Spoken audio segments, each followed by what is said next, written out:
রত্নাবলী যখন গানের ক্লাসে এসে পৌঁছলো তখন প্রায় বিকেল 5টা।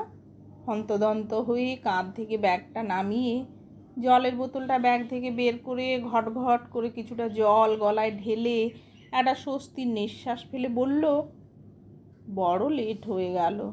আসলে রাস্তায় জ্যামও ছিল, তার উপর একটা অদ্ভুত ঘটনা ঘটেছে আজ। কথাটা বলি রত্নাবলী ফ্যানের রেগুলেটরে হাত দিয়ে বলল, আজ গরমটাও বেশ পড়েছে, তাই না সুদীপাদি? সুদীপাদি অর্থাৎ সুদীপা ভট্টাচার্য এ শহরের নামকরা সঙ্গীত শিল্পী। সপ্তাহের একটা দিন মানে রবিবার গানের ক্লাস করান যাদবপুরে। প্রায় 1 বছর হলো রত্নাবলী সুদীপা ভট্টাচার্যের কাছে গান শিখছে। খুব স্নেহ করেন রত্নাবলীকে। রত্নাবলী হারমোনিয়ামটা একটু কাছে টেনে নিয়ে সুদীপার মুখের দিকে তাকিয়ে বলল, আগে ক্লাসটা করে নি, তারপর সব ঘটনা বলছি তোমাকে। এমনিতেই আজ বিশাল লেট হয়ে গেছে। সুদীপা এতক্ষণ পর মুখ খুলল, বলল, সে তো দেখতেই পাচ্ছি। আসলে আমারও আজ তাড়া আছে। এই ক্লাস করে আমাকে এখান থেকে যেতে হবে সল্টলেক। বড় মাসির বাড়ি যাব। মাসি মেশোর অ্যানিভার্সারি আজ। বছর 3 হলো মাসির বাড়ি যাওয়া হয়নি। এবারে না গেলে রাগারাগি করবে আবার। রত্নাবলী হারমোনিয়ামের সুর থামিয়ে বলল, এমা, আমি ভাবলাম কথাগুলো বলবো। ঠিক আছে, পরেই না হয় বলবো। ইম্পর্টেন্ট কথা কিছু? সেরকম না হলে পরেই বলিস। সেরকম কিছু না, তবুও তোমাকে তো সব কথা বলি, তাই আর কি। তাহলে গানটা দেখে নে একটু, তারপর বলিস। রত্নাবলী জীবনে এই সুদীপা ভট্টাচার্য এমন একটা মানুষ যে নতুন করে ভাবতে শিখিয়েছে জীবনে কিভাবে ঘুরে দাঁড়াতে হয়। পরিচয়টা সোশ্যাল নেটওয়ার্কেই। ফেসবুকে একটি গানের ভিডিও শেয়ার করেছিলেন সুদীপা। সেই পোস্টের সূত্র ধরেই পরিচয় রত্নাবলীর। তাও বছর 1.5 আগে। সুদীপাই বলেছিল, আবার শুরু করো জীবন। কিছুই শেষ হয়ে যায়নি। জীবনে একটা শেষ মানেই আর একটা শুরু। কয়েকটা কথা রত্নাবলীর মনে গেঁথে গিয়েছিল সেদিন।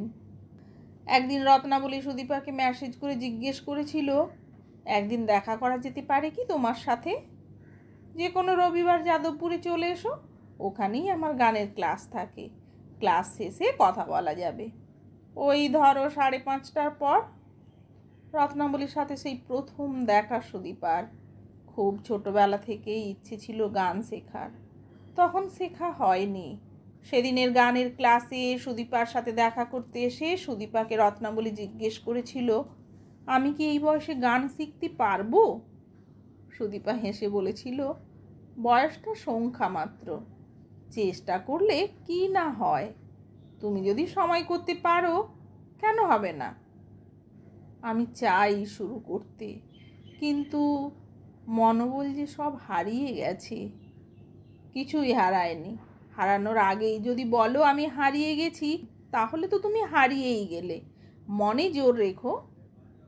বলছো তাহলে পারবো? নিশ্চয়ই পারবে। রত্নাবলী পরের সপ্তাহ থেকে শুরু করেছিল গানের চর্চা। কতই বা বয়স, সবে মাত্র 29 তখন। রত্নাবলী ডিভোর্সি, ভালোবেসেই বিয়ে করেছিল নির্বাণকে। এ তো 2-1 বছরের প্রেম নয়, টানা 8 বছরের প্রেম।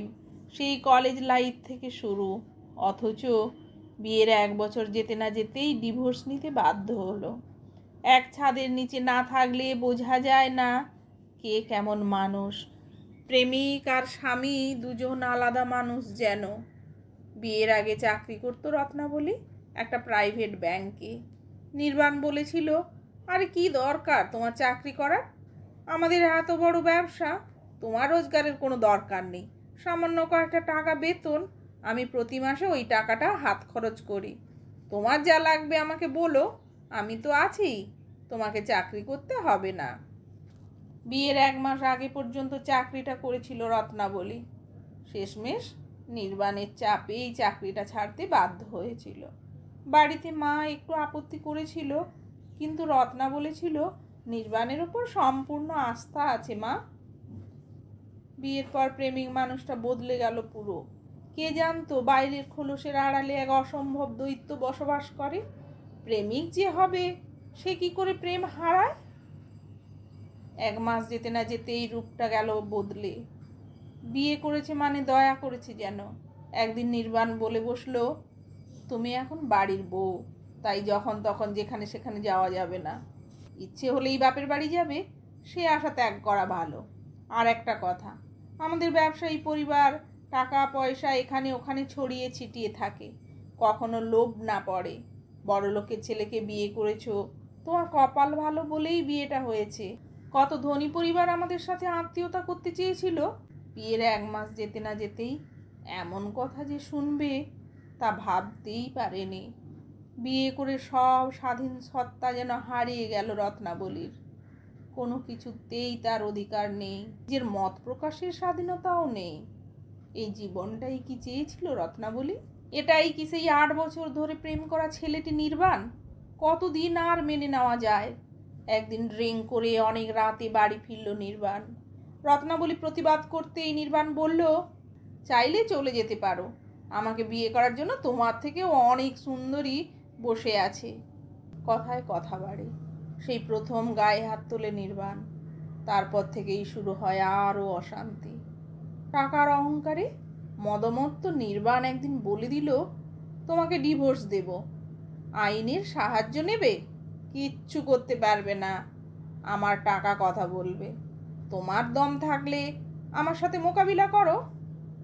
শেষ দিন রাতের বেলা যখন বাড়ির থেকে বেরিয়ে এলো রত্নাবলী, গোটা গায়ে সিগারেটের ছ্যাঁকা। না, পারেনি, কিছুতেই মেলাতে পারেনি সেই পুরনো নির্বাণের সাথে। অসুস্থ হয়ে বাপের বাড়িতে চলে এসেছিল সেই রাতেই। 1 বছরের বেশি সময় লেগে গিয়েছিল সুস্থ হতে রত্নাবলীর। ততদিনে ডিভোর্সও হয়ে যায়। তারপর থেকে তো 2.5 বছরের বেশি অতিক্রান্ত। মাস 3 হলো নতুন একটা জব পেয়েছে, সঙ্গে চলছে সঙ্গীত চর্চা। জীবনে যখন খারাপ পরিস্থিতি আসে, একটা মানুষের খুব দরকার যে পাশে থেকে জীবনটাকে সঠিকভাবে এগিয়ে দেবে। রত্নাবলী তাই তো সুদীপাকে বলে, তুমি আমার জীবনে ঈশ্বরের এক দূত। জীবনটাকে যে নতুন করে গোছানো যায় তুমি না আসলে জানতেই পারতাম না। একটা ভাঙাচোরা মানুষকে তুমি আবার নতুন জন্ম দিয়েছ। শিল্পীদের বোধহয় একটা আলাদা ক্ষমতা থাকে, নতুন সৃষ্টিতে তারা সব সময়ই পারদর্শী। রত্নাবলী এমন কথা যখন বলে, সুদীপা তখন হাসে, বলে, কোনো কিছুর জন্য কোনো কিছু শেষ হয়ে যায় না রত্না। জীবনে কেউ না কেউ আসে তুলে ধরার জন্য, তার জন্য অপেক্ষা করতে হয়। ধৈর্য হারালে ঈশ্বর নিজেই বিরক্ত হন। আসলে সবটাই ভগবানের ইচ্ছে, রাখে হরি তো মারে কে। রত্নাবলীর সাথে সুদীপার সম্পর্কটা এখন দিদি আর বোন। জীবনের সব ভালো মন্দ সব কথাই বলে সুদীপাকে। কখনো কখনো কিছু সম্পর্ক থাকে যার সাথে রক্তের টান নেই, অথচ আত্মার টান থাকে, আর তার জেরেই তারা হয়ে ওঠে আত্মীয়। বিপদে দুঃসময়ে যে পাশে থাকে তার মতো বড় আত্মীয় কেউ নেই। নিজেকে সামলে নিয়েছে রত্নাবলী। সময় লেগেছে, তবুও পেরেছে। 1 বছরে এই গানের চর্চা রত্নাবলীকে সঙ্গীতের জগতে বেশ কিছুটা এগিয়ে দিয়েছে। সুরের সাধনা করতে গিয়ে জীবনকে দেখে নিয়েছে, এর থেকে ভালো উপায় আর কি থাকতে পারে। সে যাই হোক, গানের ক্লাস শেষ হতেই সুদীপা জিজ্ঞেস করলো, কি যেন বলবি বলছিলি রত্না? জানো সুদীপাদি, আমি ভাবতে পারিনি এমন ঘটনা ঘটবে। আজ বাড়ির থেকে এমনিতেই লেটে বেরিয়েছি, ভাবলাম রুবি থেকে উবের বুক করে নিই। উবের বুক করলাম, দেখলাম নাম্বারটা ভীষণ চেনা। বুকটা ছ্যাঁত করে উঠল। ভাবলাম, এ নাম্বারে সে নয় তো। ট্রু কলারে গিয়ে নাম্বারটা দিলাম, দেখলাম নির্বাণের ছবি। রাইড ক্যান্সেল করি সঙ্গে সঙ্গেই। হাজার প্রশ্ন মাথায় ঘুরপাক খাচ্ছে তখন। এটা কি সত্যি? কিভাবে হতে পারে? ঠিক সেই সময়েই আমাদের এক কমন ফ্রেন্ড ছিল, ওর নাম আদিত্য। ও তখনই কল করে আমাকে। আমি কিছু জিজ্ঞেস করিনি, ও নিজের থেকেই ওর কথা তুলল। বলল, তুই চলে যাওয়ার পর থেকেই ওদের ব্যবসা ডুবতে বসে, প্রচুর দেনা হয়ে যায়। লাস্ট 6 মাস আগেই বাড়িটাও বিক্রি করতে হয় শেষ পর্যন্ত। এখন বাগুইয়াটিতে 2 কামরার ঘরে ভাড়া থাকে। সর্বস্ব হারিয়ে অন্য একজনের মালিকের উবের চালাচ্ছে। জানো, খুব খারাপ লাগলো শুনে। সে আমাকে ভালো না বাসলেও আমি তো তাকে ভালোবেসেছিলাম। কিন্তু সুদীপা মৃদু হেসে বলে, এই হলো জীবনের চোরাবালি রত্না, কর্মফল ভোগ করতেই হবে। আজ হোক বা কাল জীবনের কোন খাদে কাকে কখন যে পড়তে হবে সেটা ঈশ্বর ঠিক করেই রাখেন। আমাদের হাতে কিচ্ছু নেই, তাই খারাপ লাগলেও মেনে নিতে হবে। অর্থের অহংকার বড় খারাপ জিনিস। চল আমরা উঠি, যেতে হবে অনেক দূর।